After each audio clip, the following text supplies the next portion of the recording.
Romantic कहानी। भाभी राहुल की शादी को 2 साल हो चुके थे। उसकी भाभी नेहा परिवार की सबसे हंसमुख सदस्य थी। पूरे घर का माहौल उनकी हंसी से खिल उठता था। राहुल और नेहा का रिश्ता हमेशा देवर भाभी की नोक-झोंक, मजाक और सम्मान से भरा रहता था। एक दिन तेज बारिश हो रही थी।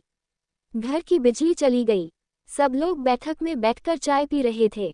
नेहा ने गरम गरम पकोड़े बनाए और मुस्कुराकर बोली, आज तो मौसम ने चाय का मजा दोगुना कर दिया।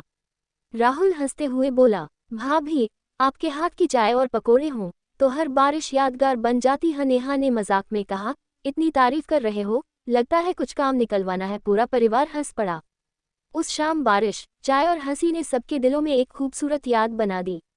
राहुल ने सोचा कि परिवार में प्यार सिर्फ प्रेमी प्रेमिका के बीच ही नहीं, बल्कि सम्मान, अपनापन और रिश्तों की गर्माहट में भी होता है। अमित नौकरी के सिलसिले में कई महीनों बाद घर लौटा। घर पहुंचते ही उसकी भाभी पूजा ने मुस्कुराकर कहा, इतने दिनों बाद आए हो, अब घर में फिर से रौनक आ जाएगी। अमित ने हंसते हुए जवाब दिया, भाभी, आपकी चाय और घर का खाना बहुत याद आता था। शाम को पूरे परिवार ने साथ बैठकर खाना खाया।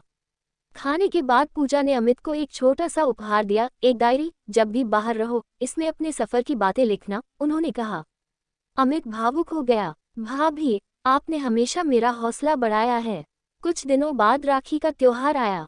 घर में हंसी, मिठाइयाँ और खुशियाँ थीं। अमित ने महसूस किया कि रिश्तों की सबसे बड़ी खूबसूरती विश्वास, सम्मान और अपनापन है। उस दिन की तस्वीरें परिवार की सबसे प्यारी यादों में शामिल हो गई। आरव और सिया की मुलाकात एक किताबों की दुकान पर हुई थी। दोनों को उपन्यास पढ़ने का शौक था। धीरे धीरे दोस्ती हुई और फिर वह दोस्ती प्यार में बदल गई। एक शाम अचानक बारिश शुरू हो गई। दोनों एक छोटी सी चाय की दुकान पर रुक गए। हाथ में गरम चाय, सामने बारिश की बूंदें और हल्की हवा, माहौल बेहद खूबसूरत था। सिया मुस्कुराकर बोली, अगर हर बारिश ऐसी हो तो जिंदगी कितनी प्यारी लगे। आरव ने उसकी ओर देखकर कहा, बारिश अच्छी है, लेकिन तुम्हारे साथ हो तभी सबसे ज्यादा अच्छी लगती है।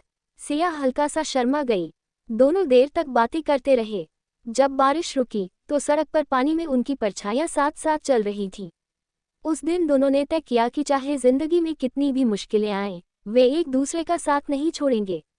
उनकी प्रेम कहानी की सबसे खूबसूरत याद वही पहली बारिश बन गई। कबीर और अनन्या की सगाई को कुछ ही महीने हुए थे। दोनों अक्सर शाम को पास के पार्क में मिलते और भविष्य के सपने साझा करते। एक रात आसमान में पूरा चांद चमक रहा था। हल्की ठंडी हवा चल रही थी। कबीर ने मुस्कुराकर कहा, जब भी तुम्हारे साथ होता हूँ, हर पल खास लगने लगता है। अनन्या ने हंसते हुए जवाब दिया, और जब तुम इतनी मीठी बातें करते हो तो समय बहुत जल्दी बीत जाता है। दोनों पार्क की पगडंडी पर धीरे धीरे चलते रहे। कबीर ने जेब से एक छोटा सा चांदी का पेंडेंट निकाला और कहा, यह कोई महंगा तोहफा नहीं है, लेकिन मैं चाहता हूँ कि जब भी इसे देखो तुम्हें याद आए कि मैं हमेशा तुम्हारे साथ हूँ। अनन्या की आंखों में खुशी झलक उठी। उसने पेंडेंट पहन लिया और बोली, मेरे लिए इसकी कीमत दुनिया की सबसे बड़ी दौलत से भी ज्यादा है। उस रात दोनों ने एक दूसरे का सम्मान, भरोसा और साथ निभाने का वादा किया।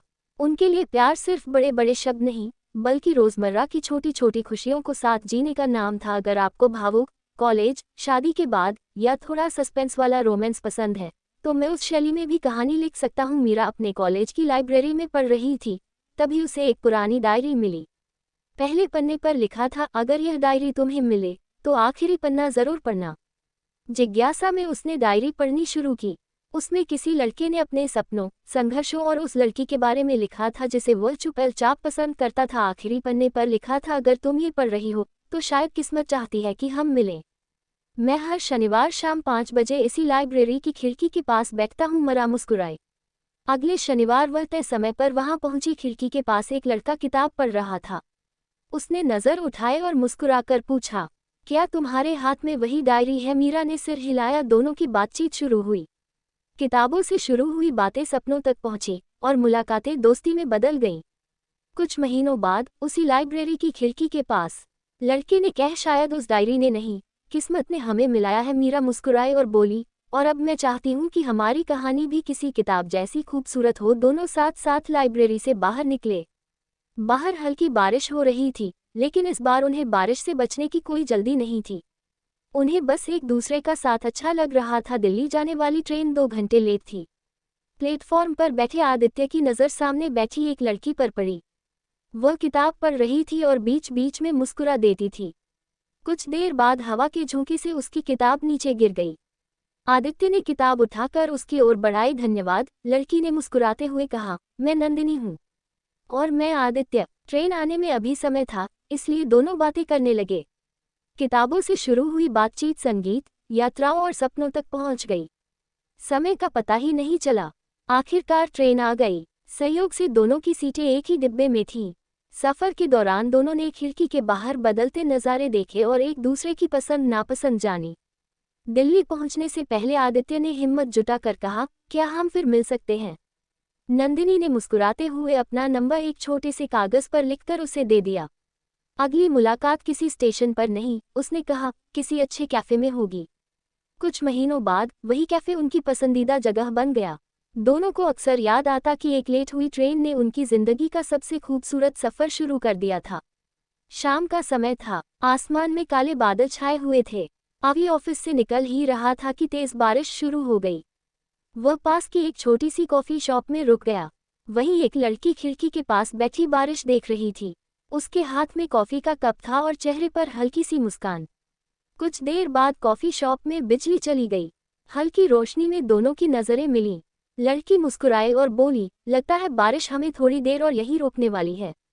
शायद, अवी ने जवाब दिया, और कभी कभी ऐसी ही रुकावटें सबसे अच्छी यादें बन जाती हैं।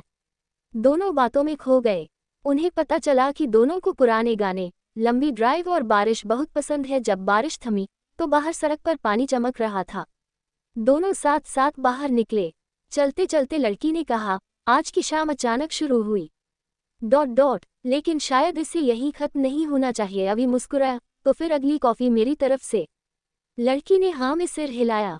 दोनों अलग अलग रास्तों पर चले गए, लेकिन इस बार उनके दिल में अगली मुलाकात का इंतजार था। कभी कभी एक साधारण सी बारिश की शाम जिंदगी की सबसे खूबसूरत कहानी की शुरुआत बन जाती है। राघव हर सुबह अपने घर की बालकनी में चाय पीता था। सामने वाली बालकनी में एक लड़की आती, पौधों में पानी डालती और फिर मुस्कुराकर चली जाती। दोनों कभी बोले नहीं, लेकिन रोज एक दूसरे को देखकर मुस्कुरा देते। एक दिन राघव को अपने दरवाजे के नीचे एक छोटा सा लिफाफा मिला। उसमें लिखा था, आपकी सुबह की मुस्कान पूरे दिन को अच्छा बना देती है। नाम नहीं था। राघव ने भी जवाब में एक चिट्ठी लिखी, अगर यह चिट्ठी उसी तक पहुंचे जिसने पहली चिट्ठी भेजी है तो धन्यवाद। आपकी मुस्कान भी कम खूबसूरत नहीं। कुछ दिनों तक दोनों ऐसे ही चिट्ठियों से बातें करते रहे, बिना नाम, बिना पहचान, बस एहसासों के सहारे। एक रविवार की शाम आखिरी चिट्ठी आई, अगर आप सच में मिलना चाहते हैं तो शाम 6 बजे छत पर आइए। राघव समय से पहले ही पहुंच गया। कुछ ही देर बाद सामने वाली बालकनी वाली लड़की आई। वह मुस्कुराए और बोली, मेरा नाम काव्या है। राघव हंस पड़ा, तो चिट्ठियों का राज आज खुल ही गया। डूबते सूरज की सुनहरी रोशनी में दोनों देर तक बातें करते रहे। उस दिन उन्हें समझ आया कि कभी कभी प्यार की शुरुआत बड़े इजहार से नहीं, बल्कि एक छोटी सी मुस्कान और कुछ सच्चे शब्दों से होती है।